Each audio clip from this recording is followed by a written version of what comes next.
يا كراما صبرنا عنهم محال. بالله من الشيطان الرجيم. بسم الله الرحمن الرحيم، وصلى الله على محمد وأهل بيته الطيبين الطاهرين. اما بعد، السلام علیکم ورحمۃ اللہ وبرکاتہ. ناظرین کرام، جیسے کہ آپ جانتے ہیں کہ فقہی مسائل کا سلسلہ جاری ہے، اور ہم نے آپ کی خدمت میں عرض کیا تھا جب ہم مسائل آپ کی خدمت میں ذکر کر رہے تھے اس حوالے سے کہ جس میں وہ افراد کے بارے میں ذکر کر رہے تھے کہ جن کو ماہ مبارک رمضان میں روزہ نہ رکھنے کی اجازت ہے، جن کا روزہ ماہ مبارک رمضان میں رکھنا صحیح نہیں ہے. تو ان میں ہم نے خواتین کے سلسلے میں بھی ذکر کیا تھا. تو ہم نے حیض اور استحاضہ اور جو ہے نفاس کے سلسلے میں ذکر کیا تھا، اور ہم نے آپ سے کہا تھا کہ انشاءاللہ اس سلسلے میں دوبارہ آپ کی خدمت میں گفتگو کی جائے گی. تو آج انشاءاللہ حیض، استحاضہ اور نفاس کے سلسلے میں مختصر سے وقت میں کوشش کروں گا کہ بہت ضروری مسائل جو ہیں وہ آپ کی خدمت میں پہنچ جائیں، اور چونکہ ماہ مبارک رمضان بھی ہے تو اس سے متعلق پہنچ جائیں، تاکہ آپ کو جو ہے مسائل سے جب بھی دو چار ہوں تو کوئی مشکل پیش نہ آئے. تو شریعت مقدسہ نے خاتون کے ان ایام کا بہت خیال رکھا ہے، اور جو شریف فرائض ہیں، نماز، روزہ، وہ بھی جو ہے خاتون سے ساقط کیا ہے، اور یہاں تک کہ نماز کی قضا بھی خاتون پر واجب نہیں ہے حالت حیض اور حالت نفاس میں، اور روزے کی قضا واجب ہے خاتون کے اوپر. تو ایک بات یہ ہو گئی، اور دوسری بات یہ کہ حیض سے متعلق سب سے پہلے تو حیض کس وقت خاتون کو آتا ہے. تو شرعی طور سے اگر کوئی خاتون، کوئی ایک بچی جو ہے وہ سن بلوغ 9 سال شرعی قمری طور سے، یعنی اسلامی ماہ کے اعتبار سے، اسلامی مہینوں کے حساب سے، قمری اعتبار سے اگر 9 سال کی اگر خاتون بچی ہو جاتی ہے تو وہ سن بلوغ میں قدم رکھتی ہے، اور اس کے بعد اگر وہ جو بھی خون دیکھتی ہے اگر اس میں تو وہ حیض شمار ہوگا، اس میں اگر حیض کے صفات پائے جائیں گے تو. اور اگر 9 سال سے پہلے دیکھتی ہے تو وہ حیض نہیں ہوگا، اس پہ حیض کے احکام جاری نہیں ہوں گے. اور اس کی حیض کی ختم ہونے کی مدت کتنی ہے؟ تو آیت اللہ العظمہ سید علی حسین سستانی حفظہ اللہ کے نزدیک جو ہے 60 سال سیدہ خاتون، قرشیہ خاتون کے لیے جو ہے 60 سال عمر ذکر کی گئی ہے، کہ 60 سال کی عمر تک وہ جو ہے حیض دیکھ سکتی ہے. اور حیض دیکھ سکتی ہے اس کا مطلب یعنی کہ وہ اس کے یہاں ولادت بھی ہو سکتی ہے، اور اگر خدا نخواستہ اگر طلاق ہوتا ہے تو 60 سال کے اندر تو وہ اس کے اوپر عدت بھی ہے. لیکن غیر علویہ خاتون، جو غیر سید خواتین ہیں، ان کے لیے 50 سال عمر ذکر کی ہے، اور 50 سال کی عمر سے پہلے اگر جو ہے وہ جو خون دیکھتی ہیں تو وہ حیض شمار ہوگا، اور اس پہ حیض کے احکام جاری ہوں گے. لیکن 50 سال کے بعد اگر دیکھتی ہے تو اس کے لیے مفصل ایک بحث ذکر کی ہے، انشاءاللہ وہ بھی آپ کی خدمت میں اگر موقع رہا تو ضرور پیش کریں گے، آپ کی خدمت میں ذکر کریں گے. اس کے علاوہ اس خاتون کے بھی لیے وہی حکم ہے کہ 50 سال کے بعد اگر اس کا طلاق ہوتا ہے، نعوذ باللہ، استغفر اللہ، اگر طلاق ہوتا ہے کسی اسباب کی وجہ سے، تو اس پر بھی عدت نہیں ہوگی. تو ایک چیز آپ کی خدمت میں یہ عرض کر دی، سن بلوغ 9 سال قمری، اور ختم ہونے کی مدت علویہ سیدہ خاتون کے لیے 60 سال، غیر سیدہ کے لیے 50 سال. 60 سال اور 50 سال دونوں کی مدت ہے. اس کے بعد اگر طلاق ہوتا ہے تو ان کے لیے عدت نہیں ہے، طلاق ہوتا ہے تو ان کے لیے عدت نہیں ہے. اس کے بعد ماہ مبارک رمضان کے حوالے سے آپ کو ذکر کر دوں، کچھ چیزیں پچھلے جلسے میں ذکر کی تھی، کچھ چیزیں ابھی ذکر کر دوں خاتون کے لیے. کہ حیض ایک ایسا خون ہے کہ تقریباً سب جانتے ہیں کہ جو ہے ہر ماہ میں ایک مرتبہ خاتون دیکھتی ہے. اس کی مدت کم سے کم جو مراجع اعظام فقہائے کرام نے بیان کی ہے 3 دن ہے، زیادہ سے زیادہ 10 دن ہے. اگر 3 دن سے کم ہے تو وہ حیض شمار نہیں ہوگا، 10 دن سے زیادہ ہے تو حیض شمار نہیں ہوگا۔ اور دو حیض کے درمیان آیت اللہ العظمیٰ سید علی سیستانی حفظہ اللہ نے 10 دن کا فاصلہ مقرر کیا ہے۔ اگر 10 دن دو حیض کے درمیان، اگر دو خون کے درمیان اگر 10 دن نہیں ہوتے، ایک مرتبہ خاتون نے حیض دیکھا، پھر اس کے بعد 10 دن سے پہلے اگر وہ خون دیکھتی ہے کوئی بھی تو وہ حیض شمار نہیں ہوگا، لیکن اگر 10 دن کے بعد اگر دیکھتی ہے تو وہ جو ہے حیض کے اگر صفات پائے جاتے ہیں تو وہ حیض کے حکم میں آئے گا۔ تو ایک بات یہ ہو گئی، اور اس کے بعد آپ کی خدمت میں ایک چیز یہ ذکر کروں کہ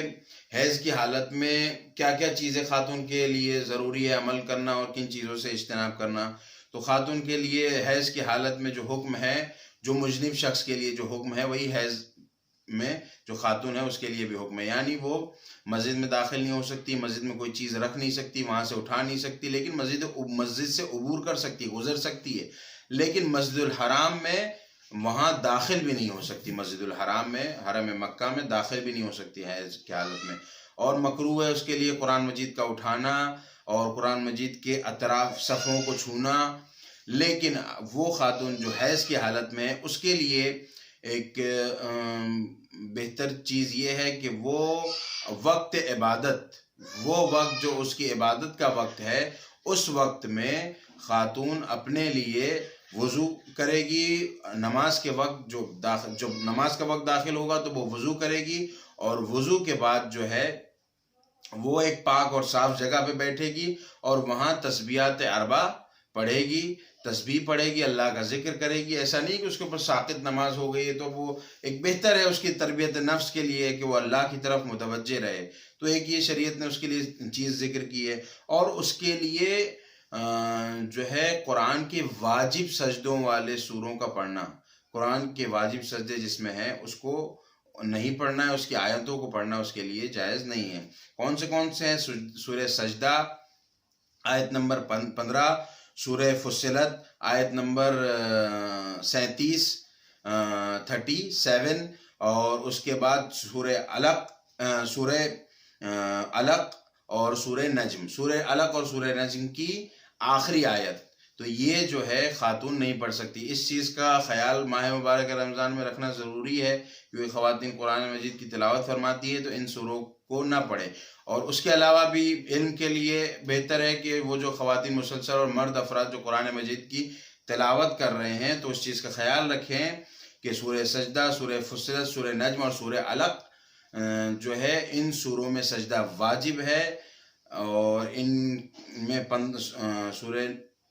نجم کی آیت نمبر، سورہ سجدہ کی آیت نمبر 15، سورہ فصلت کی آیت نمبر 37، 37 اور علق اور سجدہ کی جو ہے آخری آیت، علق اور نجم کی جو ہے سورہ کی آخری آیت جو ہے اس میں سجدہ واجب ہے، تو خاتون کے اوپر اور مرد اس کے اوپر سجدہ واجب ہوگا، وہ سجدہ کریں گے کے اوپر بھی، اور خاتون کے اوپر سجدہ واجب ہے، لیکن حالت حیض اور نفاس میں جو ہے خاتون ان سوروں کی تلاوت نہیں کر سکتی، اور جو ہے مرد افراد جو ہے اور جو طاہر خواتین ہیں وہ اس سورے میں ان آیات کی تلاوت کے بعد جو ہے اپنے وہ سجدہ انجام دیں گی، اور سجدے میں جو ذکر ہے وہ سبحان اللہ رب العلیٰ و بحمدہ بھی پڑھ سکتی ہیں، اور یہ ہے۔ اس کے علاوہ ایک خاص ذکر بھی ہے ایک، اور چونکہ ویڈیو کا اختصار مد نظر رکھتے ہوئے انشاءاللہ کوشش کر رہا ہوں کہ بعض چیزیں جو ہے آپ کی خدمت میں پہنچا دوں جلدی، اور اس کے علاوہ جو خواتین سے متعلق بات ہے حیض اور نفاس اور استحاضہ سے متعلق، تو میں اس کو بہت کوشش کر رہا ہوں کہ کم وقت میں اور اچھے طریقے سے آپ کی خدمت میں عرض کر دوں اور واضح کر دوں۔ تو وہ یہ ہے کہ خون حیض سب کو معلوم ہے، ہر خاتون جانتی کہ مہینے میں ایک مرتبہ آتا ہے۔ خون نفاس جو ہے ولادت کے بعد آتا ہے، ولادت کے بعد، بچے کی ولادت کے بعد جو ہے جو خون خاتون دیکھتی ہے وہ خون نفاس ہوتا ہے۔ اس کا بھی سیم حکم ہے حیض کی طرح سے، وہ بھی حد اقل 3 دن، حد اکثر یعنی کم سے کم 3 دن ہوتا ہے، زیادہ سے زیادہ 10 دن ہوتا ہے، 10 دن سے زیادہ اگر ہوتا ہے تو وہ خون حیض نہیں ہوگا۔ اگر اس میں خون نفاس نہیں ہوگا تو اب وہ خاتون دیکھے گی کہ اس میں کیا حیض کے صفات پائے جاتے ہیں کہ نہیں. اگر حیض کے صفات پائے جاتے ہیں تو وہ خون حیض ہوگا، لیکن حیض کے صفات نہیں ہیں تو وہ استحاضہ ہوگا، اور استحاضہ کے حکم جاری ہوں گے. استحاضہ میں خاتون نماز روزہ کر سکتی ہے. لیکن ایک چیز ہمارے معاشرے میں بہت رائج ہے کہ خاتون کی صحت کے لیے تو اچھی چیز ہے کہ وہ آرام کرتی ہے ولادت کے بعد بچے کی اس پیریڈ میں، لیکن ان ایام میں اس کو اس طرح سے الگ کر دینا یہ اچھی بات نہیں ہے. اس کو نماز نہ پڑھنے دینا، جبکہ وہ شرعی طور سے طاہر پاک ہو چکی ہے، تب بھی اس کو نماز روزے سے محروم رکھنا یہ اچھی بات نہیں ہے، یہ غلط ہے. تو آپ تمام مومنین سے گزارش ہے کہ اس چیز کا بہت زیادہ خیال رکھیں کہ اگر خاتون ایام نفاس حد کم سے کم 3 دن یا 10 دن اگر آتا ہے، وہ ختم ہونے کے بعد اگر کوئی بھی خون نہیں دیکھتی تو وہ غسل کرے گی اور پاک ہو جائے گی، اس کے بعد وہ نماز روزہ رکھ سکتی ہے. لیکن اگر دیکھتی ہے تو اس کے اندر حیض کے صفات ہیں اگر، تو وہ حیض میں شمار ہوگا، تو اسی کا بھی سیم طریقے سے وہ عمل کرے گی. 3 دن اگر حد اقل یعنی کم سے کم 3 دن حیض کی بھی مدت ہے، زیادہ سے زیادہ 10 دن ہے. اب صفات تقریباً خواتین جانتی ہیں کہ جلن کے ساتھ، اذیت کے ساتھ، پریشانی کے ساتھ اور بہت گاڑھا اور اس طریقے سے ہوتا ہے حیض اور نفاس. تو یہ 2 چیزیں. لیکن ایک خون ایسا بھی ہے کہ جس کو تقریباً معاشرے میں بہت سے ایسی خواتین ہیں اور ایسے افراد ہیں کہ جو اس خون کو اصلا جانتے ہی نہیں ہیں، اور اس خون کے ان ایام میں بھی جو ہے اپنے آپ کو وہ حالت نجاست میں سمجھتی ہیں اور جو ہے نماز روزہ بالکل ترک کر دیتی ہیں. تو وہ شرعی طریقے سے صحیح نہیں ہے. وہ کیا ہے؟ ایام استحاضہ ہیں. استحاضہ جو خون ہے اس کی ایک خاصیت یہ ہے کہ وہ مسلسل نہیں آتا، رک رک کے آتا ہے. پھر اس کے بعد اس پیلے کی طرف ہلکا رنگ ہوتا ہے، پتلا ہوتا ہے اور ٹھنڈا ہوتا ہے، اور اس طرح سے اس کی کچھ صفات ہیں. اور جو ہے تو یہ ایک خون اس طرح سے ہے یہ. لیکن اس کی 3 قسمیں ہیں. خون استحاضہ کی 3 قسمیں ہیں. استحاضہ قلیلہ، متوسطہ، کثیرہ. یعنی بہت کم یعنی کون سا والا؟ بہت کم یعنی جس میں خاتون جو خون سے بچنے کے لیے جو پیڈ یوز کرتی ہے، پیڈ کا استعمال کرتی ہے، اس پیڈ پہ ہلکا سا بس لگنا ہو، جس میں ہلکا سا جس کو کہا جائے کہ بیان ہو کہ ہاں کچھ چیز ایسی خون آیا ہے. اور دوسرا متوسطہ کیا ہوتا ہے کہ جس میں باقاعدہ پیڈ پہ جو ہے اثر بہت زیادہ نمایاں ہوتے اور پیڈ گیلا ہو جاتا ہے. تیسرا یہ ہوتا ہے کثیرہ، جس میں پیڈ کو بدلنے کی ضرورت پڑتی ہے. تو ان تینوں کے الگ الگ مسائل ہیں. قلیلہ کہ جس میں صرف پیڈ کے اوپر رنگ دکھ رہا ہے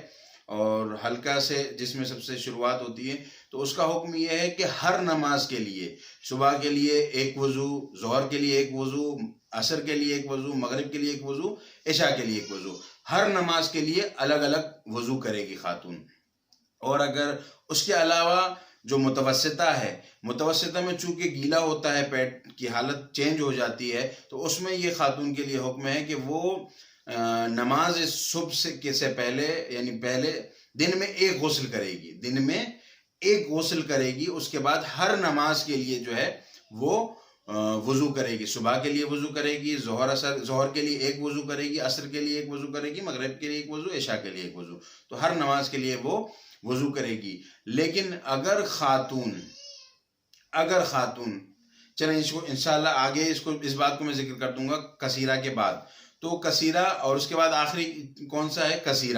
کثیرہ جس میں باقاعدہ پیڈ کے بدلنے کی ضرورت ہوتی ہے، اور جس کو کہا جائے کہ اس حالت میں خاتون آ جاتی ہے تو یا پیڈ باقاعدہ حالت میں جو ہے مرطوب گیلا ہو جاتا ہے، تو اس صورت میں کیا حکم ہے؟ تو اس صورت میں فرماتے ہیں کہ اس صورت میں جو ہے دن میں 3 غسل کرے گی خاتون. یعنی صبح کی نماز کے لیے ایک غسل کرے گی، ظہر عصر کو ملا کے پڑھے گی، ظہر عصر کے لیے ایک غسل کرے گی، مغرب عشاء کے لیے ایک غسل کرے گی، اور ہر نماز کے لیے جیسا بتایا پہلے وضو بھی کرے گی. اور اس کے علاوہ اگر کوئی خاتون نماز کو الگ کر کے پڑھتی، مثلا اس نے ظہر کی نماز پڑھ لی، اب اس کے بعد 2-3 گھنٹے کے بعد عصر کی نماز پڑھ رہی، تو اب کیا ہے؟ تو وہ پھر عصر کے لیے بھی ایک غسل کرے گی اور وضو کرے گی. تو یہ اس طرح سے کثیرہ کی حالت ہے. اور اگر خاتون نماز کی حالت میں ہو اور نماز کی حالت میں اگر استحاضہ آ جاتا ہے نماز کے درمیان میں تو اس کا کیا حکم ہے؟ تو اس کی نماز باطل ہے، وہ اپنے پیڈ کو چینج کرے گی اور اپنی نماز کو غسل کرنے کے بعد جو ہے کثیرہ میں دوبارہ نماز پڑھے گی۔ اور متوسطہ میں بھی اگر آتا ہے چالو نماز میں تو وہ نماز اس کی نہیں ہوگی، پھر وضو کر کے اگر صبح میں غسل کیا ہے، چونکہ یہ خون ایسا خون ہے جو رک رک کے آتا ہے، تو کوشش کرے سب سے پہلے خاتون کی ذمہ داری یہ ہے ان ایام میں احتیاط لازم آیت اللہ العظمیٰ سید سیستانی حفظہ اللہ کے نزدیک احتیاط لازم ہے، فرماتے ہیں کہ اگر خاتون ان ایام سے گزر رہی ہے استحاضہ کے تو وہ نماز سے پہلے اپنا امتحان کرے گی۔ کس طرح سے امتحان کرے گی؟ انہوں نے فرمایا کہ ایک پیڈ کو رکھے گی اور اس کو رکھنے کے بعد کچھ دیر انتظار کرے گی نماز سے پہلے، پھر دیکھے گی کہ وہ کس حکم میں ہے، قلیلہ کے حکم میں یعنی کم آنے والے میں ہے، درمیانی میں ہے یا بہت زیادہ میں ہے، قلیلہ، کثیر، متوسطہ اور کثیرہ کس میں ہے، اختبار کرے گی، اسی حساب سے اپنی نماز کو وہ بجا لائے گی۔ تو اس نے پیڈ کو رکھ کے چینج، پھر اس کے بعد 20 منٹ آدھا گھنٹے کے بعد اس کو امتحان کے بعد وہ چیک کرے گی، اور چیک کرنے کے بعد جو خون ہوگا اسی حساب سے غسل کی ضرورت ہوگی تو غسل کرے گی، صرف وضو والے معاملات ہوں گے تو صرف وضو کر کے وہ نماز کو ادا کرے گی۔ تو یہ جو ہے استحاضہ، حیض اور نفاس سے متعلق کچھ مسائل تھے جو آپ کی خدمت میں عرض کیے، اور مجھے بہت ضروری لگا کہ ان مسائل کو ذکر کرنا ضروری ہے، چونکہ میں نے شخصی طور سے بہت کم ان مسائل کو بیان ہوتے ہوئے دیکھا اور لوگوں کو سوال کرتے ہوئے بھی نہیں دیکھا، چونکہ آپ اکرم صلی اللہ علیہ وآلہ وسلم نے ارشاد فرمایا ہے علم کے سلسلے میں کہ طلب العلم فریضۃ علی کل مسلم والمسلمہ، کہ ہر مسلم مرد اور ہر مسلم خاتون پر جو ہے علم حاصل کرنا واجب ہے۔ تو بس یہی آپ کی خدمت میں گزارش ہے کہ علم حاصل کرنے میں حیا نہ کریں، جو آپ پر واجب ہے، آپ کے جو روزمرہ کے مسائل ہیں جو آپ پر حاصل کرنا واجب ہے آپ کے لیے، ان کو حاصل کیجئے اور بروز قیامت اپنے لیے جو ہے آسانیاں فراہم کیجئے تاکہ اپنے پروردگار عالم کے محضر جانے کے لائق ہو سکیں، ہم اور آپ سب جو ہے پروردگار عالم کے محضر جانے کے لائق ہو سکیں۔ وصلی اللہ علی محمد و اہل بیتہ الطیبین الطاہرین۔